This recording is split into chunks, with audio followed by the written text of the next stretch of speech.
warahmatullahi wabarakatuh. Saya Syukrina, NIM 2119263. Saya di sini akan melaksanakan praktek mengajar untuk memenuhi salah satu tugas akhir semester saya dalam mata kuliah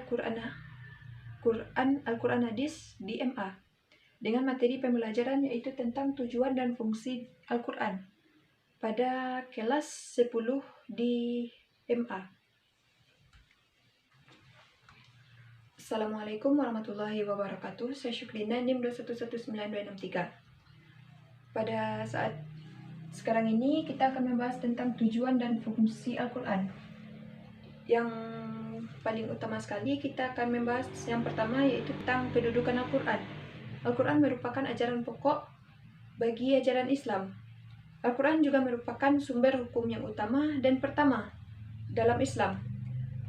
Ya, Al-Quran sebagai sumber pokok ajaran Islam, Al-Quran berisi tentang ajaran-ajaran yang lengkap dan sempurna, yang meliputi seluruh aspek yang dibutuhkan oleh umat manusia, terutama bagi umat Islam. Sebagai sumber hukum Islam, Al-Quran telah memberikan tata aturan yang lengkap. Ada yang bersifat global atau mujmal, dan ada pula yang berisi tentang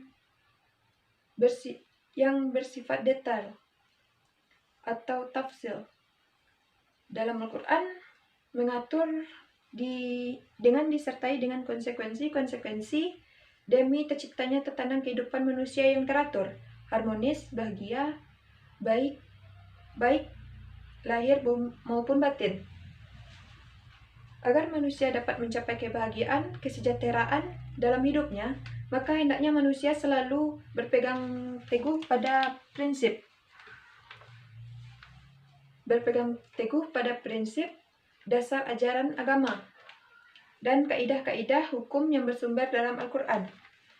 Sebagaimana Allah berfirman dalam Al-Quran surat Ali Imran ayat 103 yang berbunyi, wa'tasimu bihablillahi jami'an wa la tafarraqu, yang artinya, dan berpegang teguhlah kamu semuanya pada tali agama Allah dan janganlah kamu bercerai-berai. Dalam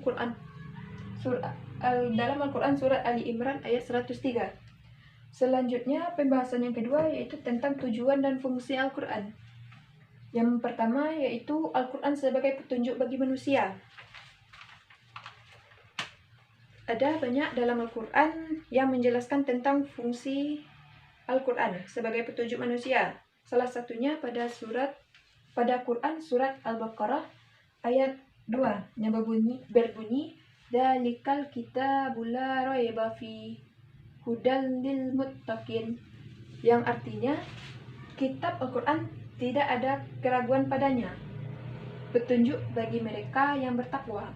Al-Quran surat Al-Baqarah ayat 2. Yang kedua selanjutnya yaitu Al-Quran sebagai sumber pokok ajaran Islam.